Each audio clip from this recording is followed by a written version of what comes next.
अगर आप UGC net exam की प्रिपरेशन कर रहे हैं और पेपर 2 में आपका ऑप्शनल सब्जेक्ट है पब्लिक एडमिनिस्ट्रेशन, तो ये सेशन आपके लिए बहुत इंपॉर्टेंट होने वाला है। Hello everyone, welcome back to UGC NET concept classes and in today's MCQ practice session हम डिस्कस करेंगे unit number 1 introduction to public administration के ऐसे क्वेश्चंस जो कि इम्पॉर्टेंट हैं एग्ज़ाम्स के पर्सपेक्टिव से। एग्ज़ाम्स जैसे कि UGC net exam, different state के सेट एग्ज़ाम्स, पीएचडी एग्ज़ाम्स और असिस्टेंट प्रोफेसर एग्ज़ाम्स, हम हर क्वेश्चन का डिटेल्ड एक्सप्लेनेशन डिस्कस करेंगे सो दैट क्वेश्चन का कॉन्सेप्ट भी पूरी तरीके से क्लियर हो जाए। तो चलिए स्टार्ट करते हैं क्वेश्चन नंबर 1 से। Question number 1 is who is known as the father of public administration?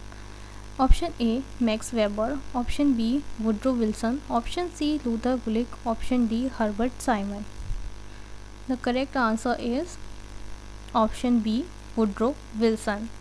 वुड्रो Wilson is regarded as the father of public administration. वुड्रो विल्सन को फादर माना जाता है पब्लिक एडमिनिस्ट्रेशन का because of his famous essay which was written in 1887, the study of administration.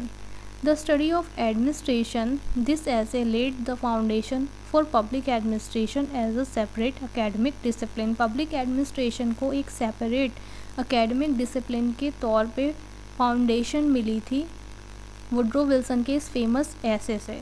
इस ऐसे का नाम था द स्टडी ऑफ एडमिनिस्ट्रेशन। ये पब्लिश हुआ था 1887 में। इसमें वुड्रो विल्सन कहते हैं कि एडमिनिस्ट्रेशन को साइंटिफिकली स्टडी किया जाना चाहिए और पॉलिटिक्स से सेपरेट या इंडिपेंडेंट स्टडी होना चाहिए। Next question, the article the study of administration was published in option A 1885, option B 1886, option B 1887, option D 1888। ये क्वेश्चन एग्ज़ाम के पर्सपेक्टिव से बहुत इंपॉर्टेंट है। The correct answer is option C 1887। Wilson का ऐसे या आर्टिकल पब्लिश हुआ था in the journal political science quarterly in 1887। तो ये ईयर भी बहुत इंपॉर्टेंट है 1887। ये भी यूजीसी नेट एग्ज़ाम में पूछा जाता है और ये जर्नल का नाम भी यूजीसी नेट एग्ज़ाम में पूछा जाता है, that is political science quarterly. This publication is generally considered the birth of public administration as a distinct field of study. Public administration को एक विशिष्ट फील्ड ऑफ स्टडी के तौर पे बर्थ जब हुई थी पब्लिक एडमिनिस्ट्रेशन की, वो इस पब्लिकेशन के द्वारा ही हुई थी जो कि पब्लिश हुआ था पॉलिटिकल साइंस क्वार्टरली में 1887 में, और इसका नाम था the study of administration by Woodrow Wilson. Next question, who advocated the politics administration dichotomy? Option A Dwight Waldo, option B Max Weber, option C Woodrow Wilson, option D Chester Barnard. The correct answer is option C Woodrow Wilson. Wilson believe करते थे कि politics और administration को separate रखा जाना चाहिए। Politicians को policies बनानी चाहिए और एडमिनिस्ट्रेटर्स को उन पॉलिसीज़ को इम्प्लीमेंट करना चाहिए। मतलब पॉलिटिक्स और एडमिनिस्ट्रेशन डिफरेंट माना जाना चाहिए, उन दोनों चीज़ों को सेपरेट माना जाना चाहिए। ये जो आइडिया था, इसी आइडिया को हम कहते हैं पॉलिटिक्स एडमिनिस्ट्रेशन डाइकोटमी। ये आइडिया दिया था वुड्रो विल्सन ने। Next question, the word administration is derived from?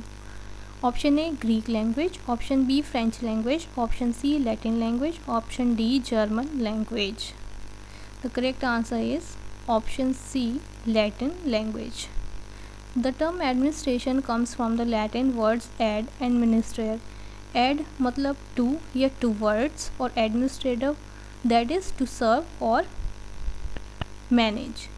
तो administration का मतलब हो गया affairs को या मैनेज करना या पीपल को सर्व करना।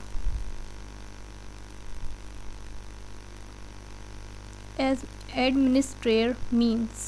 Option A, to govern. Option B, to manage or serve.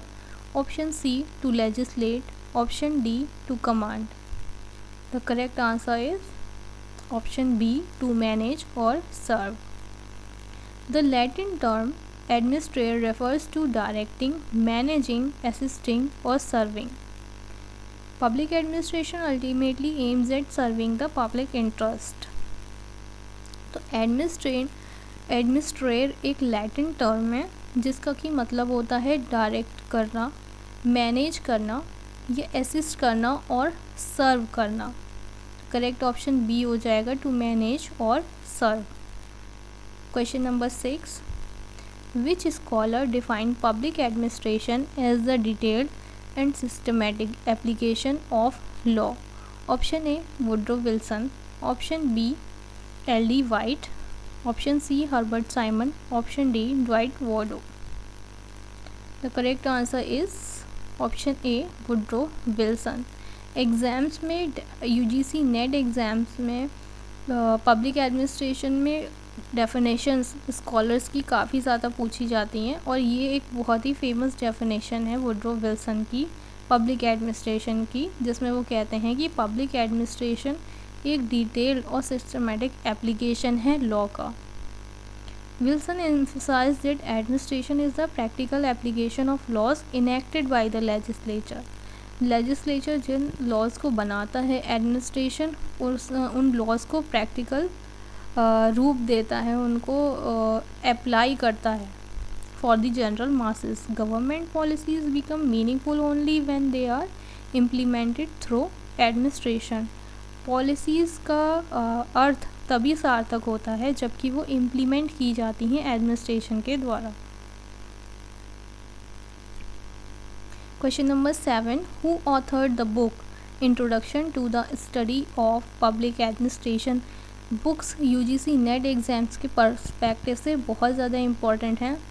जो लोग भी UGC नेट एग्ज़ाम की प्रिपरेशन कर रहे हैं और उनका सब्जेक्ट है पब्लिक एडमिनिस्ट्रेशन, तो वो एक लिस्ट ऑफ बुक्स बना लें जिसमें वो एक लिस्ट में बुक्स और ऑथर्स नोट डाउन कर लें. इम्पॉर्टेंट, ये एग्ज़ाम में बहुत बार पूछे जाते हैं. तो who authored the book introduction to the study of public administration? Option A, Luther Gulik. Option B, L.D. White. Option C, Max Weber. Option D, Simon. The correct answer is L.D. White. L.D. White books published in 1926. L.D. White की book introduction to the study of public administration publish हुई थी 1926 में. इसका year बहुत important है exam के perspective से. It is considered one of the earliest and most influential textbooks on public administration. It helped establish the subject as an academic discipline. Next question.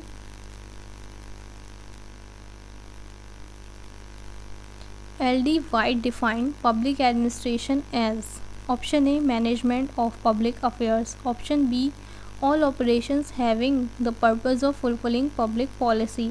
Option C, decision making process. Option D, study of bureaucracy. Correct answer is option B, all operations having the purpose of fulfilling public policy. Question number 8. Which approach emphasizes managerial functions? Managerial functions को कौन सा approach emphasize करता है? Option A, integral approach.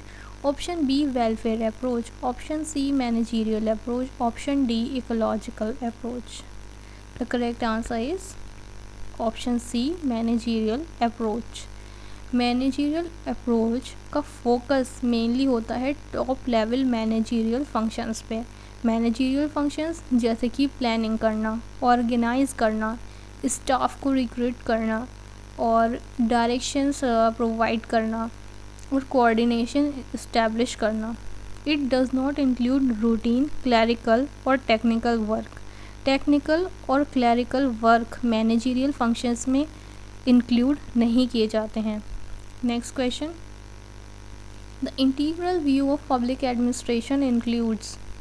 Option A, only managerial functions. Option B, all activities involved in pub administration. Option C, political activities only. Option D, judicial activities only. The correct answer is option B, all activities involved in administration. The integral view considers every activity performed in government organizations as part of public administration. Public administration में include की जाती हैं managerial, clerical, technical and support activities. Integral view, अगर हम integral view को समझें तो integral view हर aspect को कंसिडर करता है जो कि गवर्नमेंट ऑर्गेनाइजेशन में गवर्नमेंट की फंक्शनिंग में इन्वॉल्व होती हैं. ऐसी हर एक्टिविटी पब्लिक एडमिनिस्ट्रेशन का पार्ट है, ऐसा इंटीग्रल व्यू को सपोर्ट करने वाले लोगों का मानना है. इंटीग्रल व्यू को जो सपोर्ट करते हैं वो मानते हैं कि इसमें इंक्लूड की जाती हैं पब्लिक एडमिनिस्ट्रेशन में मैनेजरियल, क्लैरिकल, टेक्निकल और support functions. Next question, who supported the integral view? Option A, L D. White. Option B, Luther Gulik. Option C, Simon. Option D, Fayol. The correct answer is option A, L D. White. L.D. White argued that public administration includes all activities necessary for carrying out public policy regardless of the level or nature of work. L.D. White का ये मानना है कि public administration में वो सभी activities include की जाती हैं जो कि पब्लिक पॉलिसी को इम्प्लीमेंट करने में, बनाने में इंक्लूड होती हैं. उसमें लेवल या नेचर ऑफ वर्क का को कंसिडर नहीं किया जाता, बल्कि हर लेवल और हर नेचर ऑफ वर्क को इंक्लूड किया जाता है.